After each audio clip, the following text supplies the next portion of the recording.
My father was a very good friend for a long time of the very noted Yiddish writer, I'm sure you have his work here, Isaac Bashevis Singer. They were basically colleagues. They were very good friends. He might have even come to my house a few times when I was very young.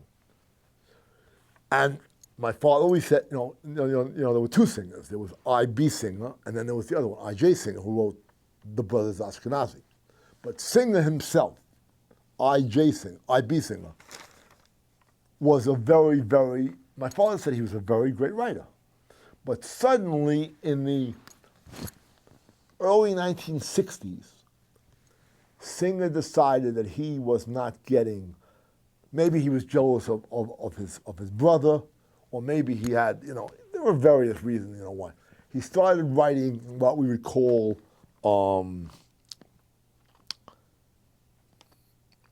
what's the word? He started writing books that were very, very, well, first of all, they did not complement. He would write about the shtetl a lot, which he obviously had lived in. But he started writing these very, flamboyant stories about terrible things that were happening in the shtetl, including, murder and thieves and sex and the whole thing like that. And my father took terrible exception to that. Because my father had lived in the shtetl. He was writing about the same shtetls. And my father said, no, that he's exaggerating it because he wants the notoriety. And he got the notoriety. He eventually won a Nobel Prize, the first Yiddish writer to ever get a Nobel Prize in literature. But my father wrote a series of searing articles,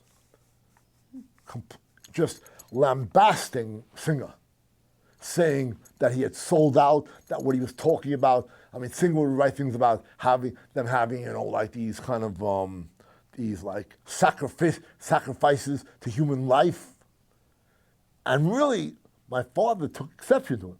He wrote a series of articles that really put Singer in his place. But Singer, of course, has become, this very notorious, writer.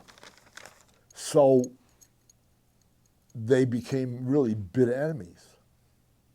The people who knew about the shtetl, but maybe didn't want to alienate Singer, because he had become, this very famous writer, didn't exactly condone what my father was writing. My father wrote it anyway. He wrote a series over a period of a year or two, editorials in the Tug, on his own, saying that Singer was just amplifying what was happening to the nth degree. And they became really, really, I'm not saying violent enemies, but they just completely separated. They had nothing to do with each other. Until around 1964 or 5, Singer was already, the darling of American literature, especially among the Jews. They gave him a testimonial dinner.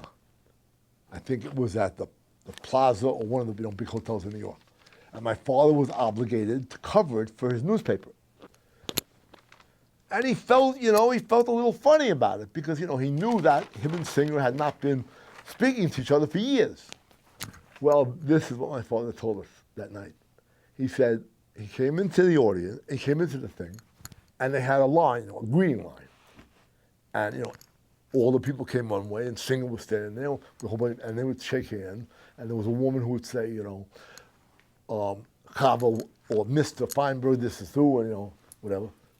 And then he and Singer came face to face, like you and I are at. And this woman said, Mr. Feinberg, this is Mr. Singer. And my father said, yes, we've met. In a very, very sardonic way. And they didn't shake hands. And my father just walked right by.